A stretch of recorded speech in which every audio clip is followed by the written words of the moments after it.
Well, welcome everybody. Thank you all so much for joining. It's very exciting. This is our first ever virtual meetup. So I just want to thank everyone for attending and for being part of this. This is, times are a little crazy right now. So I just wanted to say that, in these crazy times, we're still keeping things going and the community is still thriving. So thanks everyone for joining. Throughout this kind of intro period, if anyone has any announcements or anything they would like to announce to the group or share whatever you're working on, or if you have something about a local business or anything it is, just raise your hand and at some point we'll call on you to share with the group. So just do a little hand raise if you'd like to share something. Oops, sorry about that. Okay, all right. This is my first webinar, so we're just working through the kinks here. So thanks for bearing with us.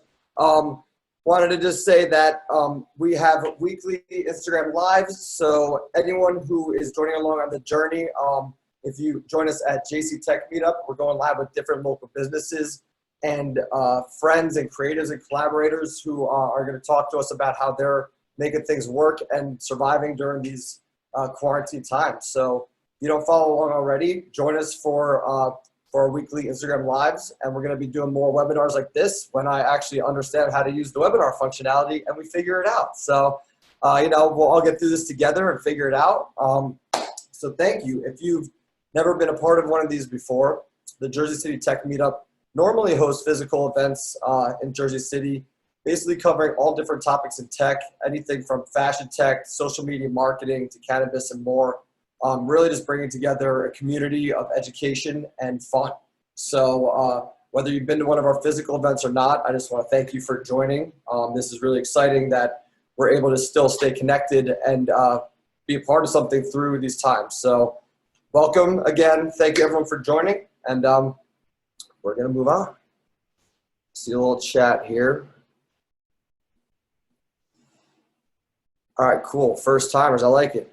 All right, so for those who are staying connected with the community, join us on Facebook at the Jersey City Tech Meetup Community. So if you just see the highlighted bit right there, Jersey City Tech Meetup Community, you can join there, and that's how we'll all stay connected, during these times of isolation. So just because we can't go outside or, go to our local business doesn't mean that we can't all still hang out and be a part of something. So if you join this community on Facebook, then you can post anything about, what you're working on, things you're looking for, share news, and share tech-related news, anything really that you want to share with the community. This group is an open community for everyone. So I encourage you to join, and I hope you will. And I also hope you like the little magical, majestic garden I'm chilling in right now with my homies Lion 1 and Tiger 2. So thanks, George. Content is always good. We try to make it good, but, we need to know from you to see what kind of stuff you like. So thank you to a couple of our sponsors. ANCO, this is a space in Jersey City that we host a lot of our physical events at.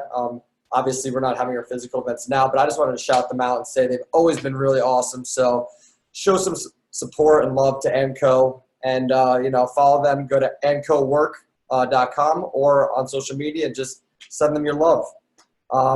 Morgan Stanley, if you have any financial needs for your startup or small business, contact me and I'll get you in touch with Walter Richardson, and he'd be happy to help you, especially right now. I know a lot of things are confusing with current times. So just shoot an email to me or contact me through the DMs at JC Tech Meetup on Instagram, and we will help you out through there. Joseph Cameron, social media marketing. I know he's on here. If he'd like to say a few words, dope. If not, I'll say that Joe is a killer marketing guru. So not a killer guru, but he's a guru who's awesome at what he does. So any social media marketing needs, analytics, anything that go along with that, he's your guy who will always hook you up and help you out with whatever you're looking for. So anyone who's been to one of the events before knows Joe is great at what he does, and he's been a huge help to the meetup. So shout out to Joe. Everyone hit him up. NJ Tech Weekly, thank you for always supporting us and covering our events. It's been awesome just to have you and get that constant support, writing up articles about what we're doing and what we're working on. So thank you for the continued support through all these crazy times. Grassroots collaboration group. This is actually something I'm working on with my buddy Jason, who I know is on the call because he just sent virtual hugs to everybody. So everyone virtually hug Jason and stay in the loop, because Grassroots, we're working to build an incubator. Well, obviously now an incubator is not really in the works, but basically just a mentor program to help you with your startup or business or whatever creative thing you're working on. We're here to hook you up with mentors and resources to help you progress and move forward. So stay in the loop with that, and we will keep things excited for you. All right. So I wanted to just mention, any questions, drop them in the Q&A thing here. You know, I'm new to this webinar thing. Maybe y'all are too, but you'll see at the bottom there's a Q&A option. So as we move forward with the discussion, drop your questions and we will cover them towards the end. Cool. All right. There we go. I guess before we jump into the discussion, I just want to say that I guess my goal of what I'm trying to accomplish with these monthly virtual events is showcasing companies who are doing really cool, innovative stuff, whether they're in Jersey City or surrounding areas. I feel like now is a time more than ever for people to kind of learn what's out there and what people are working on, and kind of keep the economy stimulating with their products. So I'm really excited that the first discussion is going to be with Mary and Electra of Green Food Solutions. They're doing really, really awesome stuff with farming and food tech in urban areas. So there they are. They just joined us. Welcome, Mary and Electra. Can everybody hear them? Hey, everybody. There we go. All right. Thank you so much, Ben. It's really great to be here. Thank you for having us. Hey, thank you so much for being here. Did you have something you'd like to share on your screen? Yeah, absolutely. We have a screen share here that we can bring up. And what we can do is kind of like, you know, we can go through some of the questions that you guys have, but, you know, we just wanted to share kind of a general visual to give you an idea of what we're talking about. Yeah, a lot when you're talking about urban farming, oftentimes the visuals support it a lot better than just descriptions. So it's kind of nice to have this platform to present it on with you, Ben. So yeah, again, thanks for that. And as we get this up, we'll definitely kind of jump right in. All right, it is gone. Hold on one second. Sure. It's all good. I was having a problem before too with the thing. You know, we got awesome attendees. They're all very patient with things. So thank you for joining. Yeah, this worked like the 5 times I tried it before. Our practice went flawlessly, but then when I started sharing my screen, my mouse went away. All this stuff happened. I think it's because I'm in the jungle right now. They don't have good Wi-Fi out here. There we go. Now I can see you. Awesome. That's awesome. All right, so I mean, why don't you kick off? Thank you again for being here. Just kick off with telling us who you are and a little bit about what you're working on. Perfect. Absolutely. So our company is Green Food Solutions, as you were saying, and my name's Mary Wetherill. I am a co-founder and CEO. Electra is here as well. My name is Electra, and I'm the farming director as well as co-founder of Green Food Solutions. We started the company probably about like 3 years ago. We believe that for our health and the health of the planet, we need a new food system.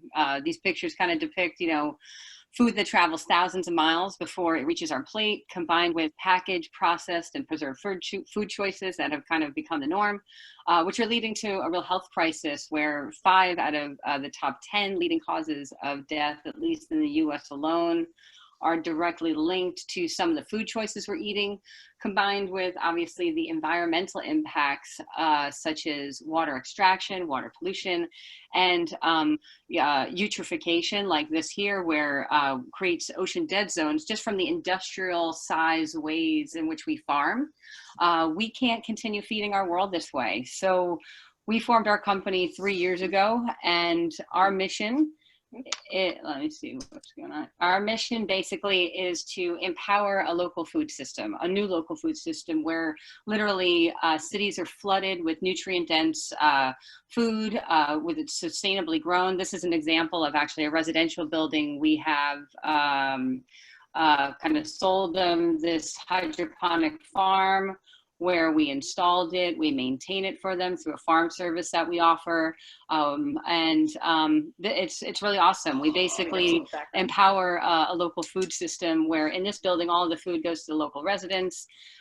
We sell and install it. We've had this particular client of ours for about like 3 seasons now. It is a seasonal farm. It's on a rooftop, but we've also worked with people indoors, like in basement amenities. We have a basement farm amenity, which is complete controlled environment agriculture in a basement in Manhattan. We do this for schools, really, really amazing STEM and STEAM education. The kids can get really well involved in a lot of different age levels. Restaurants are a really great way to empower a local food system. This is a restaurant actually in Manhattan that has about 63 of our units, that all of that food goes down to the restaurant on the main level. It's a Bell Book and Candle. It's a really great restaurant. When things are back and going, I highly recommend you check it out. Residential buildings, it really creates a great community value. So these are a lot of the things that we're up to. Grocery stores, actually in Jersey City, we're working with in the Heights. There's a grocery store that's a mixed use building that we're thinking of putting a farm on top of. We're working with the architect to put a farm on top. You know, this is an example of, obviously, hotels and resorts have had our hydroponic equipment growing food, and even baseball parks. This is Fenway in Boston.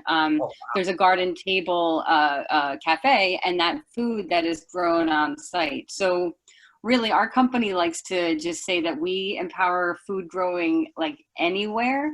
Anywhere food is grown or served, there can be a farm that does that. And I guess one of the ways that we like to make that affordable and accessible to people is by offering the free planning and design.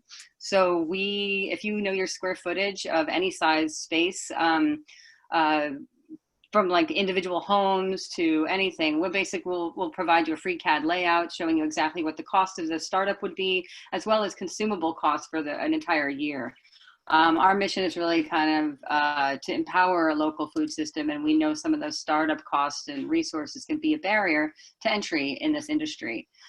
We also offer a farm maintenance service. So many of our clients, particularly in residential buildings, we will run the farm for them, but we also will offer our training if people want to run the farm for themselves, and offer workforce development programs to help empower the next generation of farmers.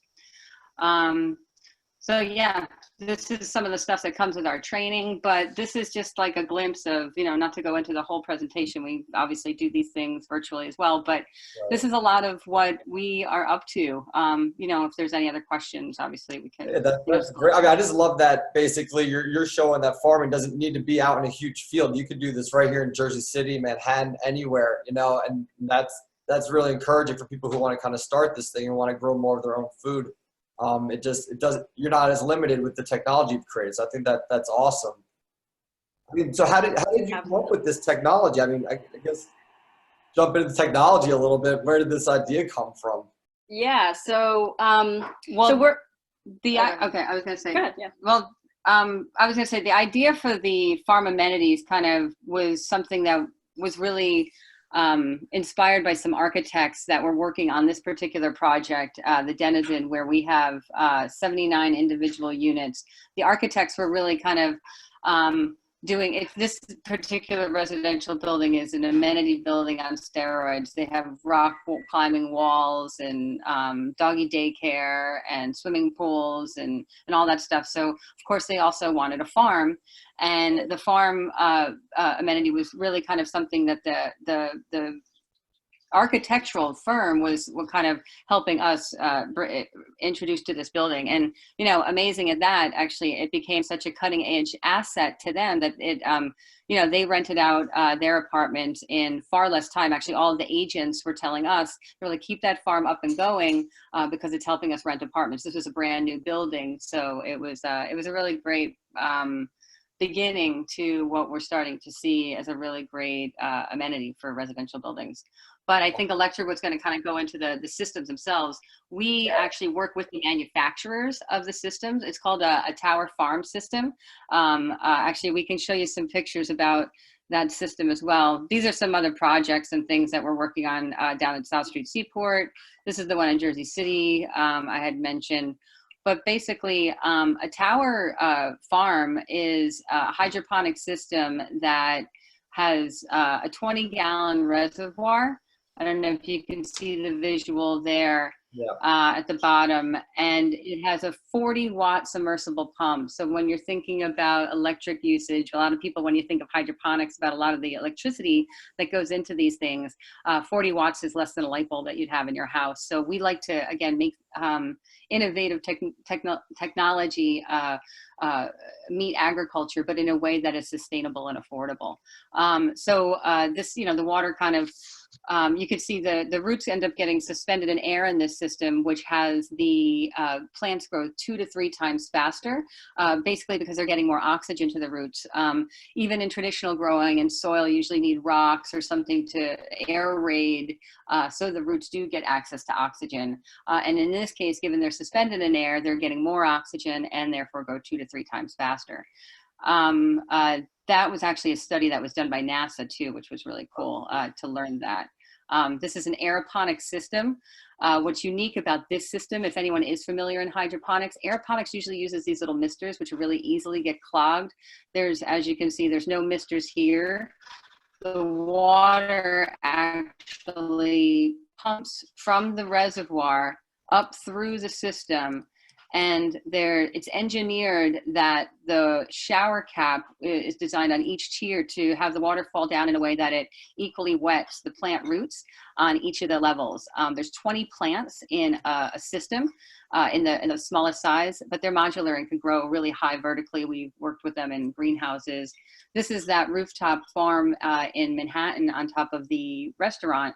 This was when it was just set up, and this was only 4 weeks later. So again, showing the great growth rate, particularly in urban areas. That's important because when you're thinking of empowering a local food system, it's for the value of food security. It's for the value of fresh, local food available to people. And you want to be able to ongoingly harvest that food for the growing populations. And one thing about this is what's really cool about this, or what makes, I guess, growing hydroponically, aeroponically, a great, I guess, unit for your home is that all you need really access to is electricity and water. Mm-hmm. So as long as you have an electrical outlet for the pump, and then you have the ability to refill the reservoir, which is something you only have to do maybe once every 2 to 3 weeks. It basically takes care of itself. It comes with a timer, and we actually have one in our home, as well as the several farms that we have across the city. But this is just something that's accessible to an individual as well. Yeah, as Electra was saying, we grow in our home. I have the 28 plant size, and it's really awesome. Like, I grow kale, all different types of lettuce. You can scaffold how you grow, so you can have food like each week.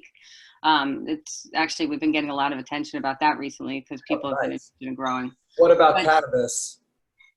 Say again? What about cannabis? Cannabis? Yes. Oh my God. Actually, when it first became legal in Massachusetts, I think these started selling really well. Yeah.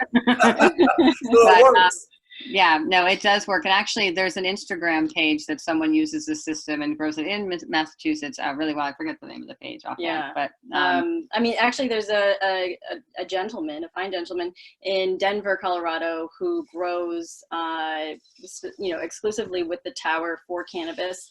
It's not necessarily designed for cannabis, so you will have some kind of, I guess, hurdles, but. He does it really well, yeah.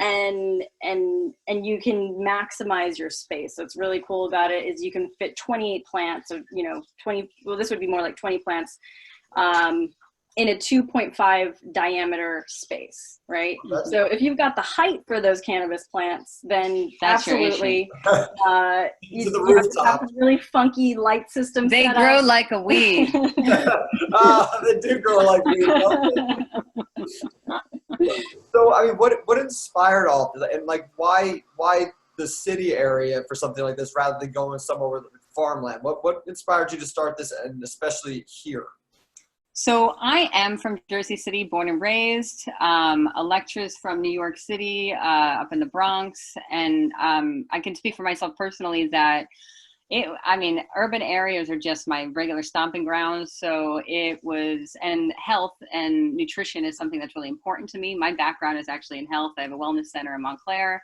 And just as a Jersey resident and urban resident, fresh food is something that has been an issue far before COVID-19. You know, I mean, we had listeria in our romaine and nothing was, you know, things were starting to become unsafe just from just the traditional ways in which we grow. They get contaminated from feces, you know, contamination and all this fun stuff we don't necessarily like to know about our farming methods, but they exist. So not to mention the environmental impact. So Electra's background really being an environmental kind of sustainable growing system, she really opened my eyes to how industrial farming has really had the impact it's had. So our waterways are important to us, and you know, I love walking along the Hudson River and seeing these things, and I don't want to pollute them. So urban areas need to have access to freshly harvested food, and that's kind of really where I want people to have healthy, nutritious food available to them. And this is where I come from and where I live, so no better place to start than here. And then also, for myself, I moved back to New York City. So I actually lived in North Carolina for about 13 years, and I moved back to New York City about 5 years ago, and was like deeply craving the nature that I had access to while I was, you know, down in North Carolina. And but I also am, I guess I'm a Taurus, so therefore I'm very practical. And so I wanted that, you know, to have interaction with the green space that was also productive. So, yeah, I just got really interested in urban farming, and then I found this idea of vertical farming. And then at the same time I was studying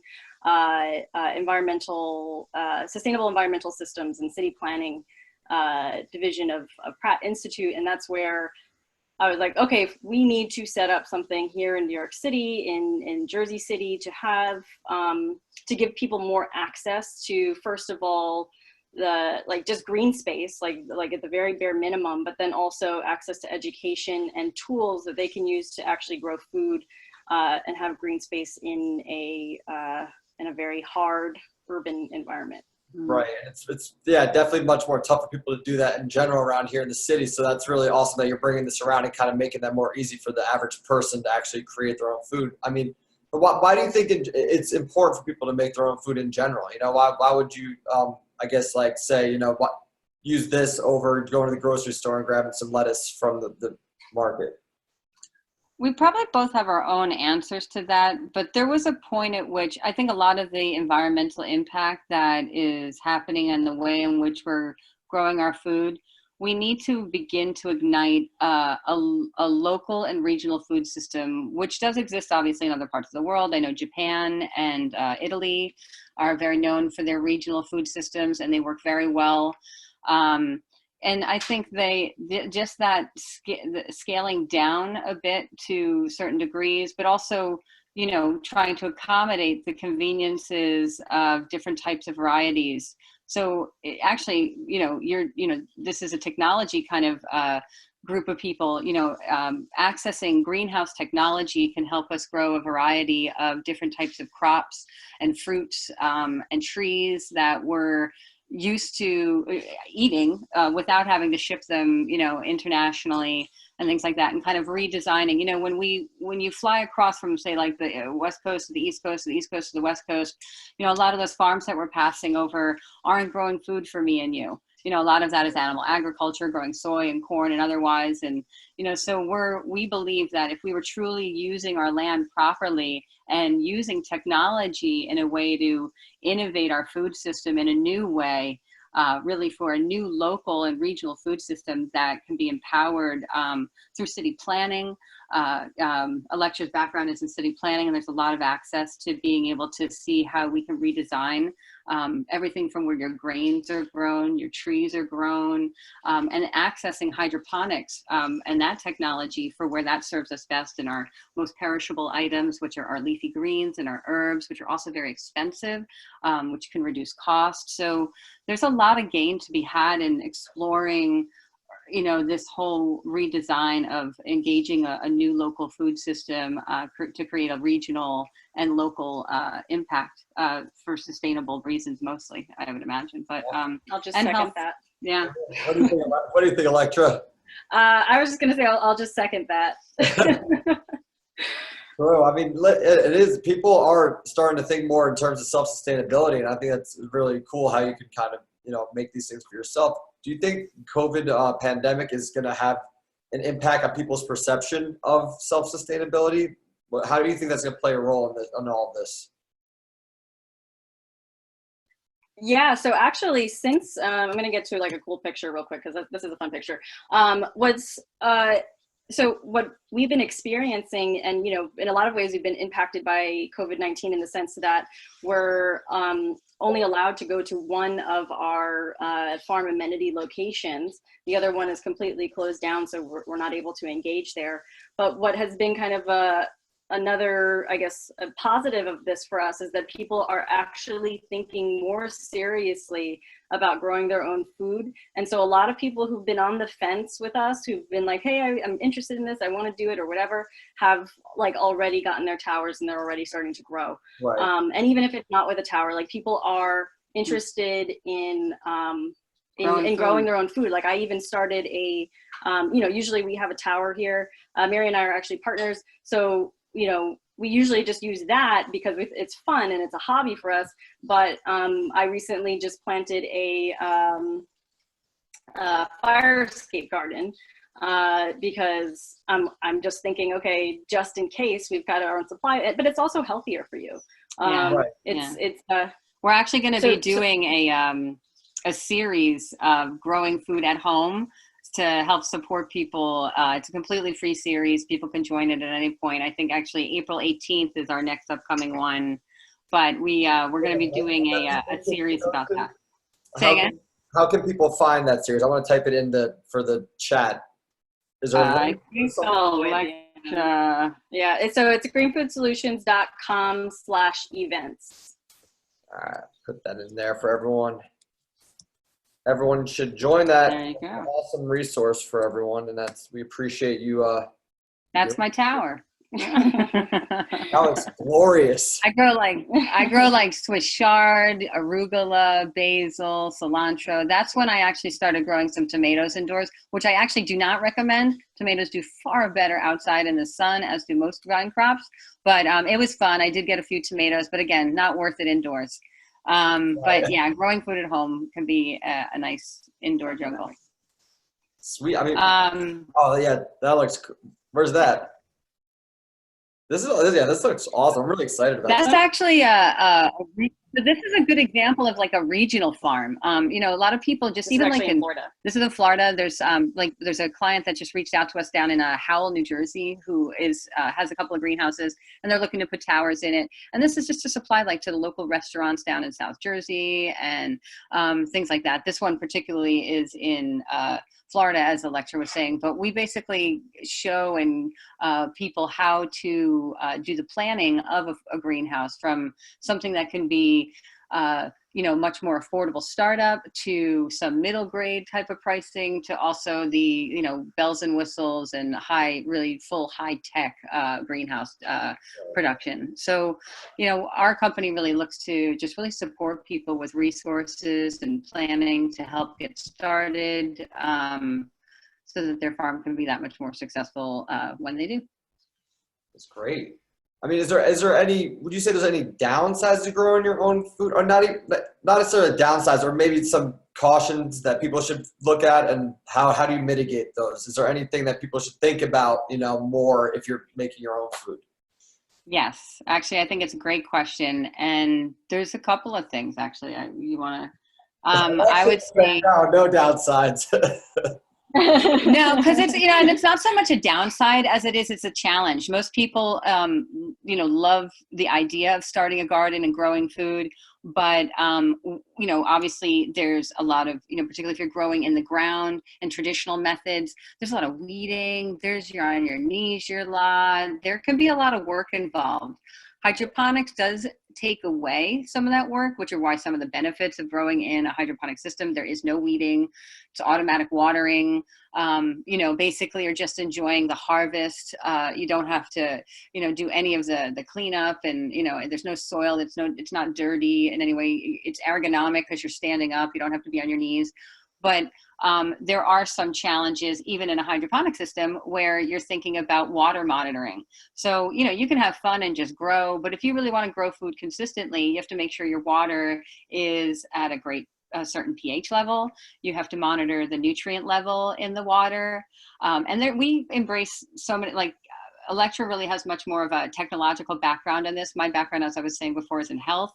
So at home, when I grow, I use something called a Blue Lab. You know, and we actually even use it on some of the farms too, but it's, again, embracing technology to do some of that for you, to take away any of that hard work, if you will, of farming. So yes, there are challenges, but there's also ways around them. I would say, to be completely real with you, that the biggest challenge with this system, or with growing hydroponically in general, is cleaning it every 6 months. Yeah. And that's just like a pain in the butt sometimes, but it's, you know, it's something that you only have to do every 6 months, so you kind of have to think of it as a spring cleaning, fall cleaning kind of thing. What does that process look like?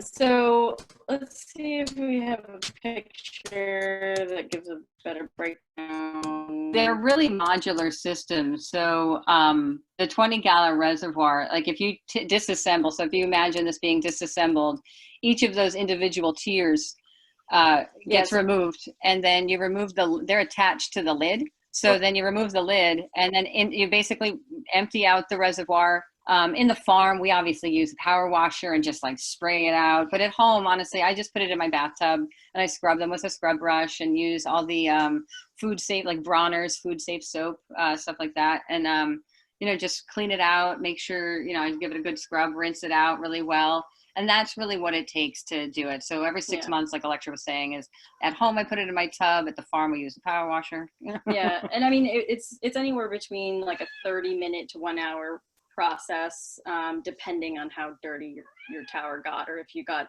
bad algae growth, or you know, sometimes the roots will get stuck in there, so you got to kind of yank them out. Right. You got an overgrown plant. I can't imagine it's worse than cleaning out kitty litter every day, you know. Which I do, and actually she is yelling at me right now. I don't know if you heard the cat in the background. I heard a little cat noise. I'm like, you know what? That reminded me. I clean kitty litter every day, so that's not even as bad. Yeah, and not as rewarding either, actually. Yeah, exactly.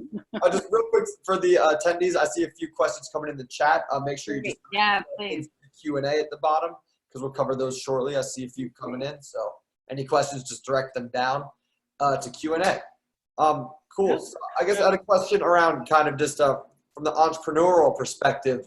Do you have any advice for someone looking to start something, whether it's in the agricultural field or just looking to start a business like this? How did you get started, and what advice do you have for people who are entrepreneurs looking to create their own thing? Well, actually, it's a really great question. One of the things that we would highly recommend is to honestly take advantage of the free planning and design that we offer, because that's probably one of the biggest barriers to entry in starting a farm or garden. A lot of people need to look at the feasibility studies and of what type of a farm they want to start, to assess the cost of land. Obviously can be a big barrier. So there's different innovative ways that we've kind of ignited in urban areas to kind of show residential property owners that they can make money by having farms, but also through doing that, accessing free land for urban farmers to start growing. So actually we're in the midst of creating an urban farm platform so we can train farmers how to get started in starting farms and gardens. So, you know, what we've done here in New Jersey and New York and starting farms as an amenity and helping people start regional greenhouses and things like that, we want other people around the world to be able to do that, because that's really what it's going to take to empower a real local food system globally. So we want to, basically we're in the process of creating this platform that will be, we offer live versions of our training currently, where, we show crop planning and business management, give access to free business models, 9 different business models right now to help farmers know how to successfully implement farms and gardens in urban areas or in regional greenhouse growing operations. So there's a lot of resources that we're developing. If anyone is interested in starting an urban farm or garden or a regional greenhouse, we'd be happy to work with you on that. Again, all of our resources are completely complimentary, and it's really great to explore that with anyone, because we like to empower a local food system anywhere. So. But I don't know if there's any input Electra may say in kind of starting farms and gardens. What would be a couple of things you think? I mean, like from like a tip wise, from a, kind of what my personal experience and what we've learned, it is a lot more work than you probably think it is. In the sense that, prepare yourself for, like, especially if you've been working, and I only mean that if you haven't been working in a physical sense before, right? So if you're primarily at a corporate office job or something like that, it's like it takes a little bit of time to get used to that, but it's actually extremely rewarding. And like I love when I come home at the end of the day and I'm completely like just dead to the world because I've been working all day long. And it's nice because it's a nice balance. We have both an indoor farm and then an outdoor farm, so I get a little bit, I don't have to be completely outdoors all the time, but I love the fact that I get to work outside but still be in the city, and I can easily go to the bar right after I manage the farm, like it's I love going to the bar too. Yeah. So, and that goes hand in hand with farming is drinking. So, farmer's tale, but I would say, like definitely look into that, definitely get started with something small and then kind of grow from there. But, one of the things, like what Mary was saying, I think what we're really trying to show people is how you can do this without it having to be as much hard work as a traditional farm would be, but also utilizing the empty space all over the city, rooftops, basements, lobbies that have a corner that like you never use or whatever, and really tapping into that space and making, partnerships with those people who own that space. And that's what we show people how to do. Yeah. And actually, I mean, just so it's said, like we've worked in extremely high tech greenhouse, 10,000 square foot greenhouses in the Bronx that were on top of affordable housing building, but none of that food went to the people who lived in that building. So that kind of inspired us a little bit in how our business model went, which is why we have started to approach residential buildings, thinking that people should have access to the food of this. We've also had experience in like shipping containers, fully retrofitted, all different light spectrum type of high tech operations. And what we've kind of learned inside of that, which is interesting, is that a lot of the high tech doesn't necessarily make it so affordable and accessible or even feasible from a business perspective. So that's really what we would recommend is when you're looking to go into setting up a hydroponic business, is we've kind of offset a lot of what people kind of do a lot of trial and error in, is try different systems to see what's more affordable. Our electricity bill when we were in the shipping container in Brooklyn was about $600 a month. I mean, it just really isn't an affordable way of trying to sell food. It's great maybe for educational purposes or for research and development and things like that, but overall, when you're like thinking of like a commercial farm operation, that it just isn't going to fly from a business perspective. So, my business background and Electra's kind of sustainable technology background was really what kind of brought us to saying, let's support people and create the business models and the ways in which this will be successful in an urban area by doing it as an amenity in a lot of different ways. So that's kind of something that's we would like to show other people how to do, because we do find that that is kind of an access point, is to really think about your business plan And what? We got every farm needs a dog. I'm a firm believer in that. Murders away. No, that's awesome. But yeah, so I just definitely thinking about it from a business perspective, because the ease of a hydroponic system is easy. It takes like 15 minutes to set up. I see one of the questions here is how much is a home system? It's only $620 before the growing lights, or it's like $970 with the growing lights. That home system also comes with wheels to easily roll it around your house, and things like that. You could easily go to greenfoodsolutions.com and order one, or check out the prices. We'll also go over the growing system on Saturday if you did want to check that out. It's a free presentation. We'll go into all of that, and you can get any questions answered there as well. But it, basically these, I got thrown off. Sorry. Yeah, no, I totally got thrown off. Sorry. I'm distracting her by using the computer right now. I'm like, what do you want me to talk about? No, I thought she was guiding something. We do have a lot of Q&A. So, I mean, if you want to jump into some of those, we could. Sure. Yeah, absolutely.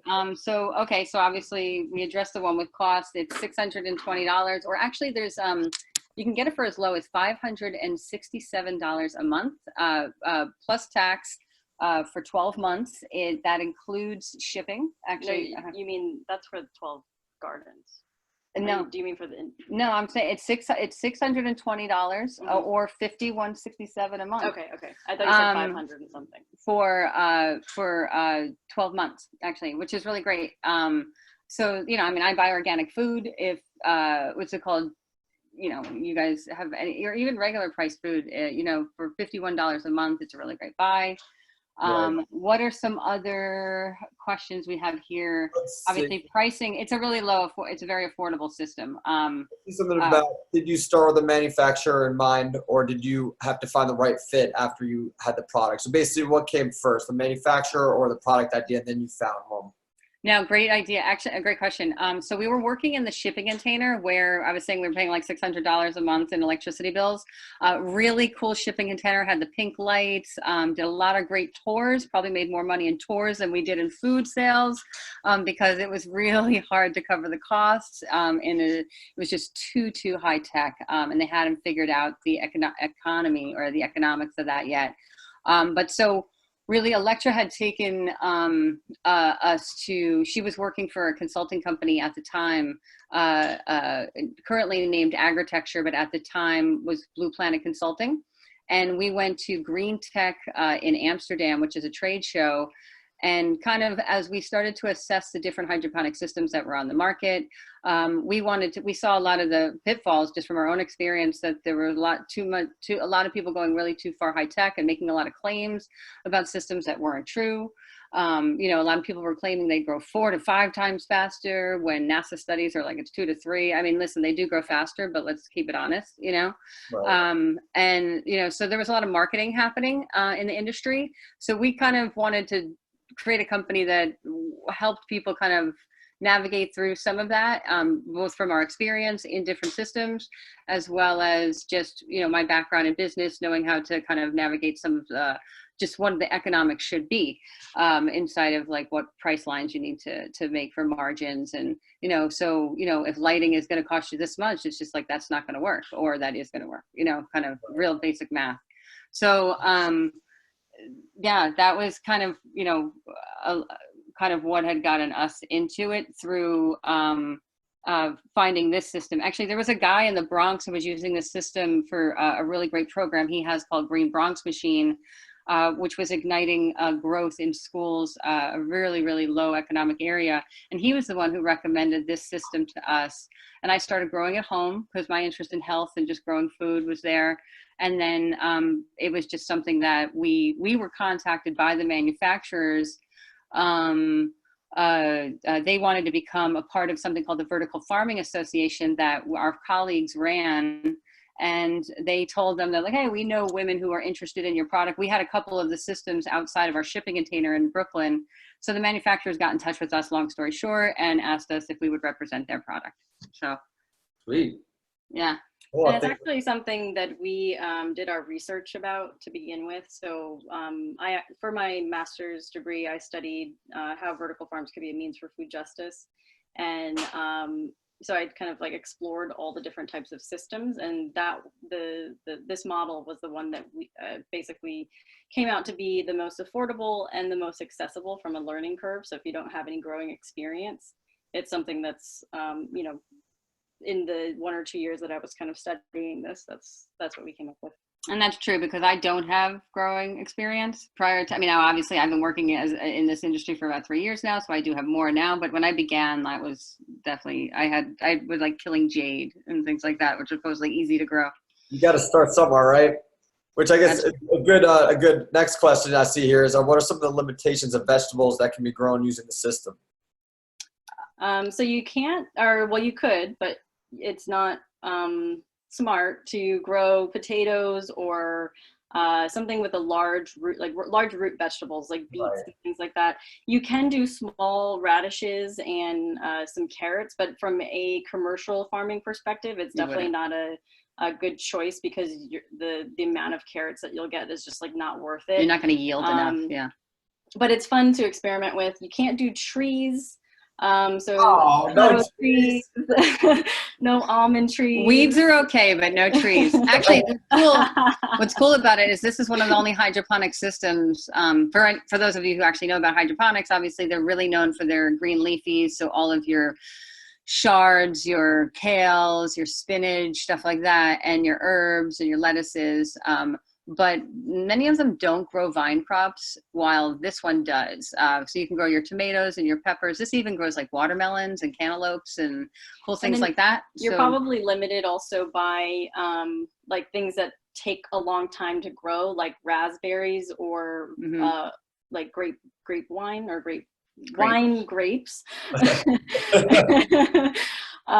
Because those are the kind of things that they actually need 2 years to grow before they start to produce fruit.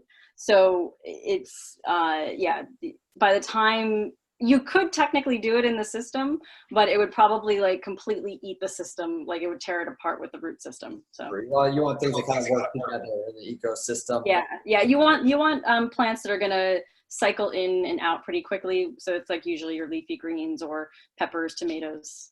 You can even grow okra. Nice. Yeah. Well, I see a couple other questions. We got a lot of people are very interested in this. You got a lot of good ones. One about the weather. This is a good one for outdoor vertical grows. How much is the weather an impact here versus traditional farming? So does this extend or impact like what a typical farming season would be? So outdoor, how much of an impact is it? There's different ways to address it. So like, yes, I mean, basically the weather is the weather. So on one level, you know, but it's a great question because hydroponics can also, like many people we know have put water heaters in the reservoirs, and that extends the growing season for them. Obviously, if you are thinking about greenhouses or hoop houses, that can extend the growing season. So there are ways of extending a traditional growing season, but the hydroponic methods themselves don't do that. It would just be by growing hydroponically, you have access to heating your water and maybe extending the growing season that way. Yeah, and I mean, not in a meaningful way. So last year, we were able to grow until like the beginning of November, and then the first kind of, I guess, nor'easter that we had completely destroyed the whole thing. And so, but like the fact that we were able to make it to the beginning of November, a lot of people were pretty impressed with. We still had tomatoes, we still, you know, but the thing is by the time red peppers, by the time the weather gets to about 45, I think it's around 55 degrees Fahrenheit, it stops growing. But it doesn't mean that it actually dies. So you could, as long as you keep the root system, like Mary was saying, putting a submersible water heater, then you can kind of create like a microclimate in the tower. And so therefore you kind of get an extension of the season, which is a little bit harder to do in the soil because I think that it'd just be And little bit again, more intense. that wouldn't work with your vine crops or even basil that likes warm weather. You would want to do that with your crops that are already happy in the cold, like some lettuces and your kales and different brassicas, like that, cabbage and stuff like that. Cool. Cool. All right, we got a couple more here we'll run through. Great. Has there been any work with local schools to educate children on good food choices, or do you have any plans for something like that? Yeah, actually, that's probably the most rewarding part.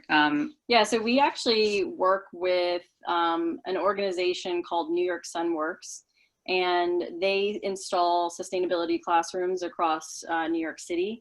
And so, like, out of almost any organization that I know of in New York City, they're focused on that. So we work directly with them to get these towers into school systems, and they're already in 6,000 schools across the country.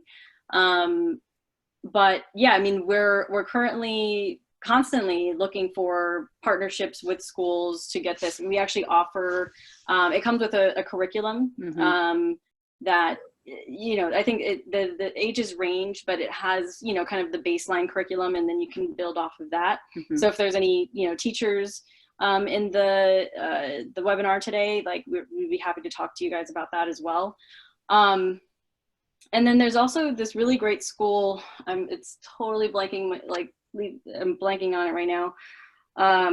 But we're working with one school organization that's looking to actually have a farm. So not just a classroom garden, because most of these locations have classroom gardens, but not necessarily farms, but to have a farm that will serve the cafeteria. So it's a private school, but they basically provide like these all organic lunches to the kids.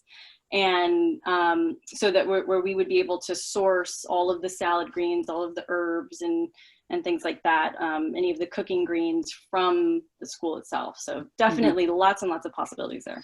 And honestly, we've done educational programs where we've taken, before we kind of transitioned our business into, when we were first getting started, we were going to different schools and doing educational programs. Now that we have different farm locations, we usually invite some students to the farms to do like tours and things like that. But when we were going in the Bronx, there was this one school that Electra had kind of done a harvest your own salad event. And, they're in the cafeteria about 5 feet away. There's these chicken fingers. And when lunch comes around, we weren't sure like whether the kids were going to go run and get their burgers and their chicken fingers. They were like fighting over the salads. Really? So really That's cool. not the kind of kids I went to school with. No, that's what I'm saying. Me either. I was born and raised in Jersey City. I was like, I don't know. They'll probably still choose the chicken fingers. But, they really were. They were like fighting over the salads, and we're like, there's enough salad. Calm down. But like it was waking up to this. That's awesome.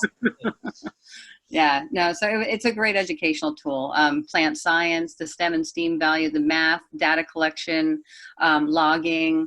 There's a lot of ways in which, and as Electra said, there's a multitude of different curriculums that come with the systems for, educators that are interested in it for their classrooms.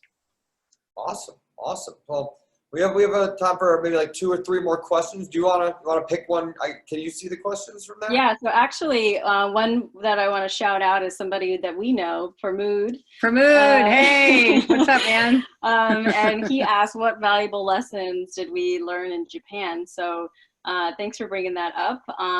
Yeah, I think Japan. Okay. I was gonna. Oh, go ahead. Go ahead. Yeah. I was gonna say, honestly, from Japan, one of the things that was really valuable is that. And just for those who don't know, we were actually in Japan from February 14th to March 15th, like literally right before the whole COVID thing broke out here in New York.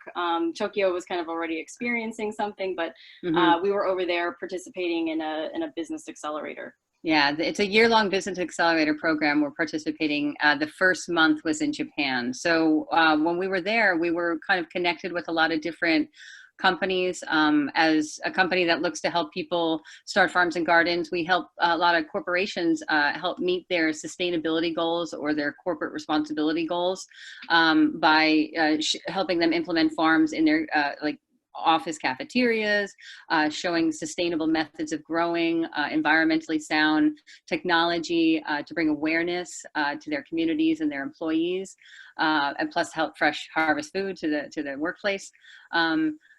So, and honestly, actually, some of the workplaces these days have been saying that it's a nice, in Japan, particularly, one of the things I like that we learned is that they actually use farms and gardens as, there's something they do like in the middle of their day where if you wanted to get up and go do something like some people would go like farm or do some gardening or things like that. It's just kind of like to get your mind off work, or if you're really stressed about something, there's a huge farming culture in Japan. So it's really kind of cool that they embrace that also in the workplace. So that was just something that was interesting that we learned in Japan. But really, I think the most impactful, we're there to help develop some workforce development programs in a town called Kamiyama, which is in the south of Japan, on an island called Shikoku. And basically, the average farmer in Japan is 66 years old.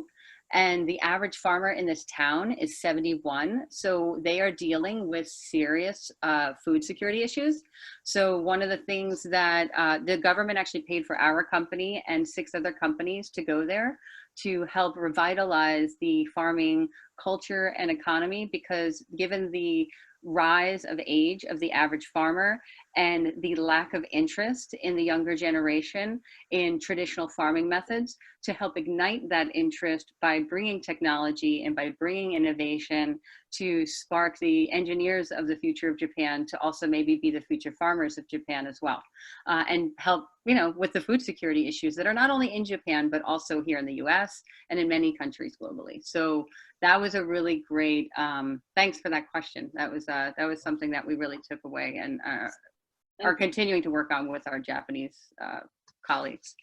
And so what I can do now is there's some basic, really quick questions. I can kind of cover all of them, hopefully. I'll just kind of do a speed round.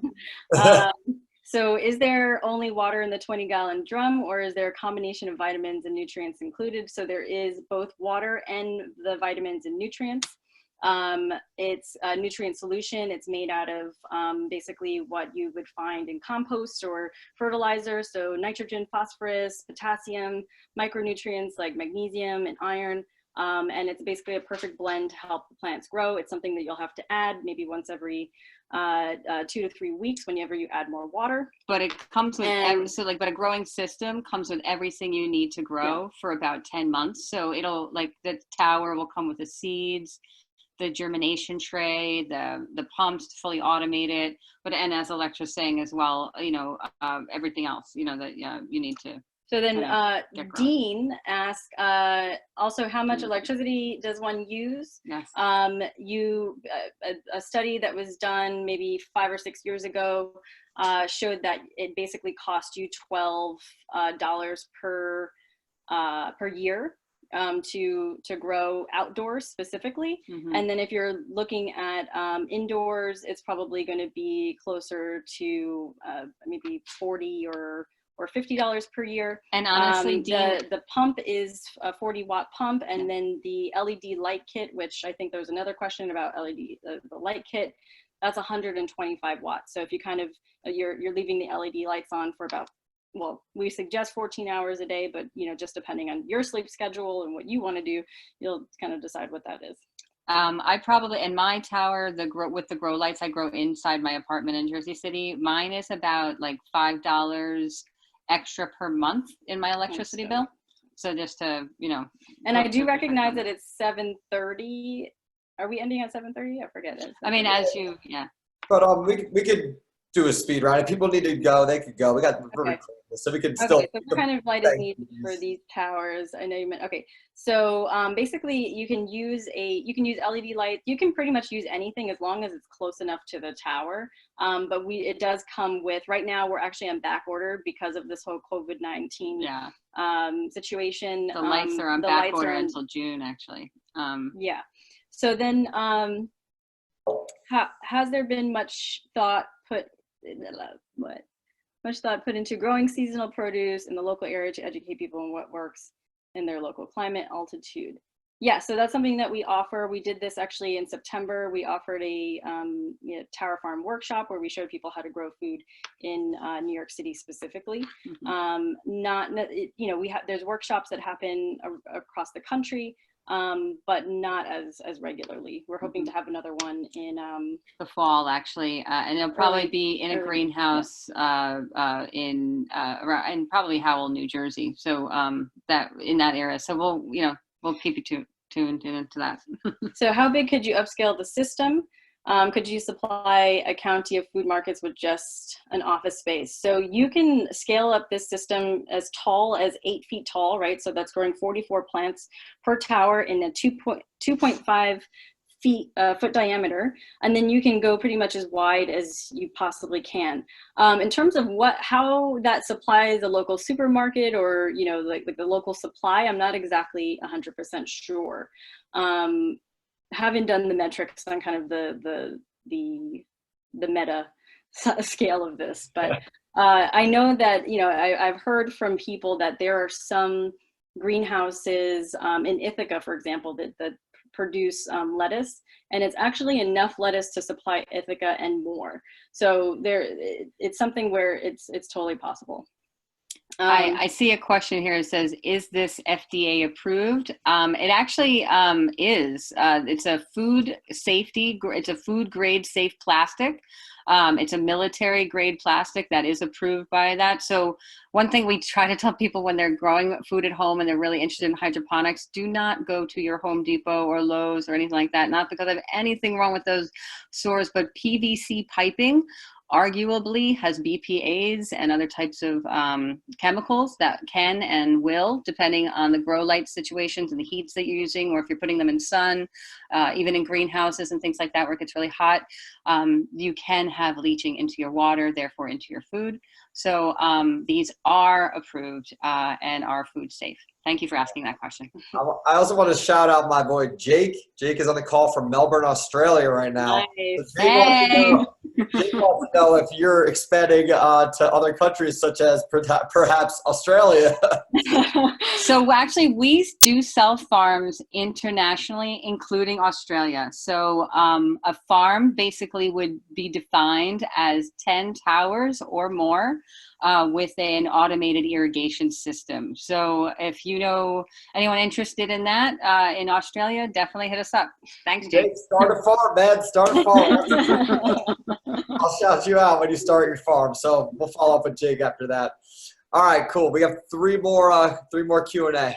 Okay, so the difference in nutritional content in hydroponics versus food grown soil. So the difference is with hydroponics, you kind of know exactly what you're giving the plant. So on the back of the nutrient solution, it tells you exactly the percentage of that solution that is, potassium, phosphorus, nitrogen, etc. In soil, you still have all of those elements in the soil, as well as, the soil serves as is basically a place for the roots to hold on to. So what we do in hydroponics is we have like a little growing medium, but there's not much difference except for in soil that you don't know exactly what's in that soil, or you could, but it would take soil testing. Whereas in a sense, hydroponics, the soil comes already tested. And so you know exactly what's in it, and you know what you're feeding your plants, and you know that it's going to, you can kind of tweak it to also serve, leafy greens versus tomatoes, right? So there are different recipes for different types of plants. That's sweet. Yeah. What's the best way to manage the quality of the water used for home system, proper pH balances, mineral levels? So the best way to do this is what Mary was saying before, was the Blue Lab. The Tower Garden does come with a pH tester, so you would be able to monitor your pH, but to know the nutrient levels and more specified like that, you would need another monitor. We love the Blue Lab. I don't remember how much it costs. So I know you can get them on Amazon. You can go to Blue Lab directly. Yeah. And so basically what you're looking for is a pH of anywhere between 5.5 to 6.5. Yes. And then an EC, which stands for electrical conductivity. And that measures your nutrients. That's measuring the nutrients or the suspended particles or molecules or suspended solids basically in the water. And so the only problem with that is that you're not getting your exact nutrients, right? So if you want to get really, really like nerdy about it, you can buy a water testing kit, and literally, they have like these big testing kits and like a bunch of strips and water, testing supplies, where you can basically test for almost any type of molecule in the water. Yeah. Right. Mm-hmm. And actually, that's a really great usage of it at schools, is to test how much, of which minerals are in my water, kind of thing. All right. So from Dan, we got, what do you add to the water? Are there many choices of nutrients that keep the plants organic? So I guess it's kind of about customizing your crops. Right. Absolutely. Wait, what do you add to the water? Are there many choices? Yeah, so so I guess we kind of covered what we add to the water, and what we have is kind of a one-size-fits-all for all plants, so it should work with tomatoes, basils, lettuce, carrots, whatever. But there are people out there who make nutrient blends that are, I guess, specifically catered for cilantro, or specifically catered for tomatoes, or cannabis, or specifically, so tomatoes and cannabis have champions. So yeah, it's definitely, there's a whole, basically, like, I mean, in hydroponics, I couldn't possibly know everything there is to know about it, because inside of the different, I guess,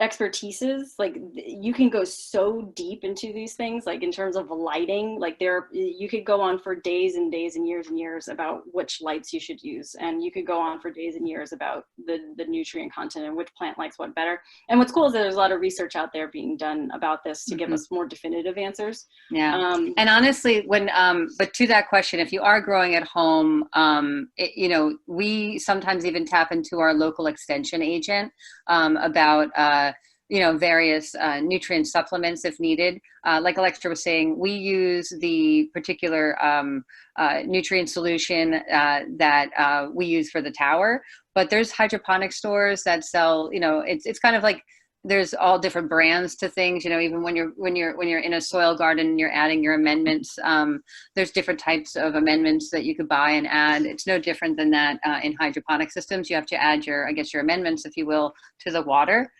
So they usually come in the form, if they're dry, they'll come in the form of salts, where there's nitrogen and phosphorus and all of that is inside of that form. Some of them come in a liquid form, where they're just, the salts are diluted essentially. And then, you just add that, in whether, again, as a salt, you would pre-mix it and then add it into your reservoir, or you can, we use the solution itself. So the liquid, it's already in liquid form. So I add it to my reservoir that way. Nice. Well, we ran through all the questions, so that's awesome. I mean, I just want to first of all say thank you so much for everything you do. I think it's really great, and how you're just like being a part of the community and making this sustainability thing easier for people. I want to just kind of close with a last question: is what's next for you, and where can people find you that are interested in learning more? So we are holding an Grow Food at Home series, that the next one is taking place on Saturday, April 18th, from 12 p.m. to 1 p.m. Electra, I don't know if we do. Yeah, that's going to go more into depth about how to grow from home.